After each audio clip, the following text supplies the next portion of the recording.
vie pour lui, son nom je l'ai sanctifié dans le centre de ma vie. Alors fais comme moi, réveille son potentiel qui sommeille en toi. La foi de l'homme que t'es déplace les montagnes, et à tes côtés il rajoutera une compagne. Elle sera magnifique dans une vie parodique, pas catastrophique ni problématique. C'est le jardin d'Éden, le paradis sur terre. Voilà ce qu'il a à t'offrir si tu crois en lui, frère. Dis à Lucifer que tu emmerdes l'enfer, qu'avec Jésus tu tiens le bras de fer. T'as mangé le corps du Christ, t'es couvert par le sang du Christ. La communion céleste t'enlève la peste. La rédemption dans sa religion est une soumission étroite avec sa propre relation.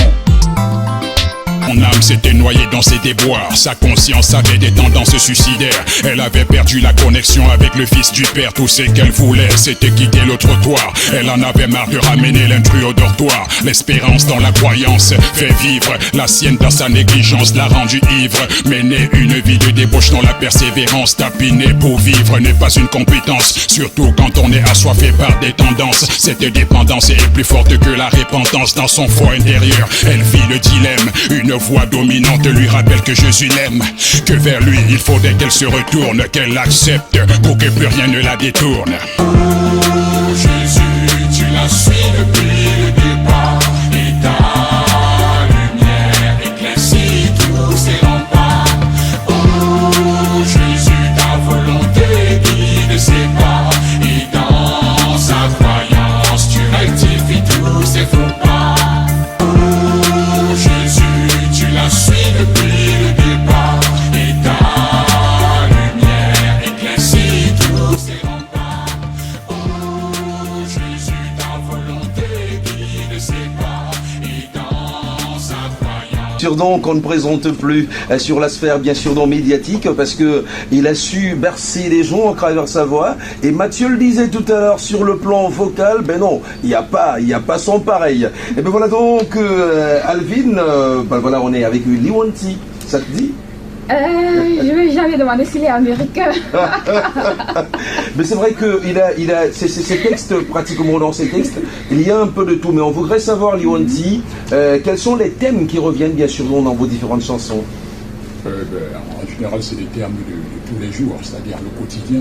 Comme dans cette chanson, La lumière suit mes pas, c'est simplement l'histoire d'une jeune fille qui décide de se remettre à Jésus, oui, après avoir tapiné sur de nombreuses années, après avoir fait le trottoir d'une manière ou d'une autre, et puis elle décide comme ça de remettre sa vie à Jésus. Ouais. Parce qu'après réflexion, elle comprend que voilà, ce qu'elle est en train de faire, c'est pas du tout une vie.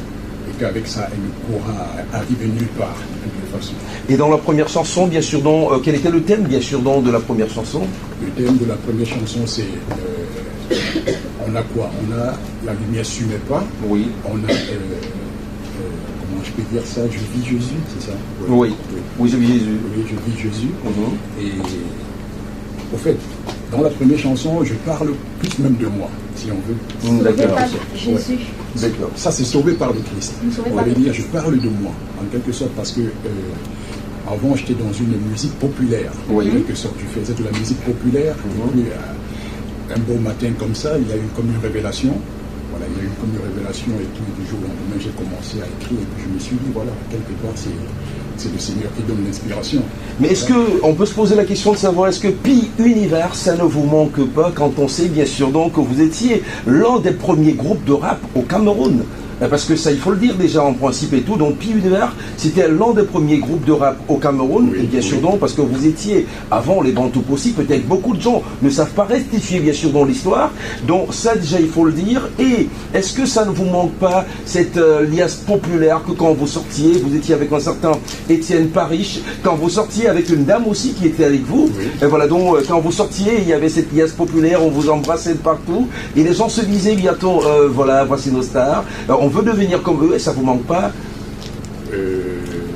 Oui, ça me manque un tout petit peu, en quelque sorte, parce que tout est parti de là, reconnaissons-le, tout est parti de là, et que voilà, je passe un big up aussi comme ça à Étienne Parish, à 2M, à tous ces gars avec qui j'ai commencé, en fait, parce que On parle là des années 89. Oui, effectivement. En quelque sorte. Parce que si on compte en année, on verra que ça date énormément. Oui. Voilà, ce côté-là me manque parce que, on va dire quoi, la musique populaire, elle est différente de la musique chrétienne. Oui, on va revenir à la musique chrétienne tout à l'heure parce que le débat il est créant en fait par rapport à cela. Donc du coup, ce côté-là, je ne peux pas aussi dire que ça me manque énormément. Oui. Voilà, parce que j'ai su en quelque sorte jumeler les deux à un moment donné pour évoluer. Oui. Pour évoluer parce que me décider de faire de la musique chrétienne, c'était pas, comment je peux dire, c'était pas une volonté en tant que telle. C'était une lumière, c'est une révélation. D'accord. C'était une révélation. Et puis, voilà, c'est comme ça.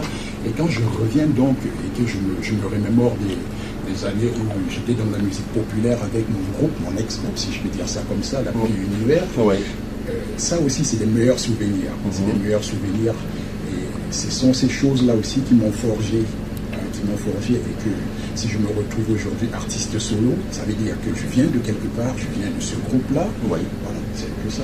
Et voilà, donc quand on sait bien sûr aussi que vous étiez le chanteur principal du groupe et avec toutes les ramifications qui se faisaient, on peut se poser la question, puisque vous faites dans la musique chrétienne actuellement, qui est chancre? Parce que au niveau des réseaux sociaux, ça brûle, le torchon brûle carrément avec bien sûr dans le raté de KS Bloom du côté de Yaoundé, dont voilà, au Pape aussi, dont le Palais des Sports bien sûr, dans du côté de Yaoundé, dont avec son raté. Alors beaucoup de gens se sont sortis pour dire en fait que des chancres ne devrait pas demander, ça veut dire que si on veut par exemple que vous veniez prester, on ne doit pas vous donner de l'argent, vous devez venir chanter pour le Seigneur à Yaoundé et rentrer gratuitement à pied du côté de Yaoundé. Ça c'est Téléla qui dit, ça c'est Téléla qui dit bien sûr donc quand on essaie de regarder KS Bloom, il n'est même pas chrétien du tout, donc c'est parce qu'il a sorti une chanson qui était assez enlevée, c'est pour ça qu'il se dit être chrétien. Et maintenant quand on va aussi sur le côté de Guy Michel Kingué, qui lui n'assiste pas des autres chanteurs quand ils ont un événement, des chanteurs gospel, donc qui lui il reste uniquement dans son univers à lui. Donc quand les autres ont leur événement et quand on l'appelle, il dit si vous n'avez pas 400 000 je viens pas, mais ils sont les premiers à dire qu'il faut créer une solidarité. Alors qui est chrétien, non, qui est chancre, et c'est quoi être chancre d'ailleurs pour vous? Bon, déjà premier volet qui est basé sur le matériel, c'est-à-dire de l'argent, pour inviter un artiste et ne rien lui donner, moi je pense que c'est un peu abusé. Ah d'accord. C'est abusé même à la limite. Parce que on a toute une équipe derrière. Vous comprenez? Ça veut dire si l'artiste même en question est chante, c'est-à-dire que voilà, il chante parce que il a vraiment cette révélation-là et qu'à la limite il doit véhiculer la bonne parole. Disons ça comme ça, il doit véhiculer la bonne parole. Mais c'est pas forcément dit que tous ceux qui sont autour de lui, ça veut dire les musiciens ou bien trop quoi je ne sais, qui l'accompagnent, sont forcément comme lui, sont dans le même état d'esprit que l'artiste. On est d'accord? Bon, maintenant, dire que on doit simplement venir, chanter et repartir bredouille. Pour sauver des âmes. Je suis d'accord. Voilà, son expression, c'est chanter pour sauver des âmes, pas besoin d'avoir de l'argent. Je suis d'accord. Je suis d'accord qu'à la base même, que ce soit la musique chrétienne ou la musique populaire, quelque part c'est pour adoucir les mœurs. Ça veut dire sauver les âmes d'une manière ou d'une autre. D'accord. Donc du coup, moi je me dis, voilà, si un artiste a autour de lui tous ces artistes-là, comment je peux dire, ces musiciens, ça veut dire son équipe, voilà, à la limite, il faudrait quand même qu'il y ait une compensation quelque part. Je suis d'accord. Il faudrait qu'il y ait une compensation. Donc je ne suis pas pour le fait que c'est parce qu'on fait de la musique chrétienne qu'on doit forcément venir chanter pour ne rien percevoir comme cachet. Voilà. Maintenant, pour ce qui est de la solidarité, moi je me dis, bon, au Cameroun déjà, j'ai pas vu cette solidarité-là. Ça n'existe pas. Disons-le. Voilà. J'ai pas vu cette solidarité-là au Cameroun. Par contre, en Côte d'Ivoire, un peu partout, voilà, j'ai vu cette solidarité-là. Donc déjà, de part des églises et tout ça là, il y a cette forme de solidarité. C'est-à-dire que même promouvoir un artiste gospel, c'est pas évident au Cameroun. Franchement, c'est pas évident. Bon, maintenant, pour ce qui est du fait que c'est pas un artiste gospel, voilà, il s'est retrouvé, il a eu cette inspiration, il a écrit une chanson. Moi, je ne sais pas. Sincèrement, je ne sais pas. Parce que toute œuvre qui émaille de l'esprit, ça veut dire que quelque part, il y a un peu de divinité là-dedans. cœur, parce que c'est Dieu qui donne l'inspiration. D'accord. Mais voilà, c'est Dieu qui donne l'inspiration, ça il faut le dire. Et quand on sait aussi, bien sûr, donc, qu'est-ce que je voulais dire? En principe, quand on sait qu'il faudrait chanter pour sauver, comme elle disait tout à l'heure, en fait, pour sauver les âmes, amener des gens beaucoup plus à croire en une parole divine et que la musique puisse toucher une ou deux personnes. On se dit en principe qu'on est assez motivé par rapport à cela. Mais avec Étienne, on a eu un entretien dans cette émission, avant l'émission, où il nous disait que le chancre, quand on essaie de regarder, le chancre, son ministère, c'est dans son église. Donc quand on parlait de solidarité tout à l'heure, donc en fait, il est chancre à l'église, mais quand il quitte l'église déjà pour aller ailleurs, il devient artiste. Et comme artiste, donc, il a le droit d'avoir quelque chose en principe en retour, donc que ce soit le taxi ou que ce soit son cachet, il a le droit de revendiquer cela.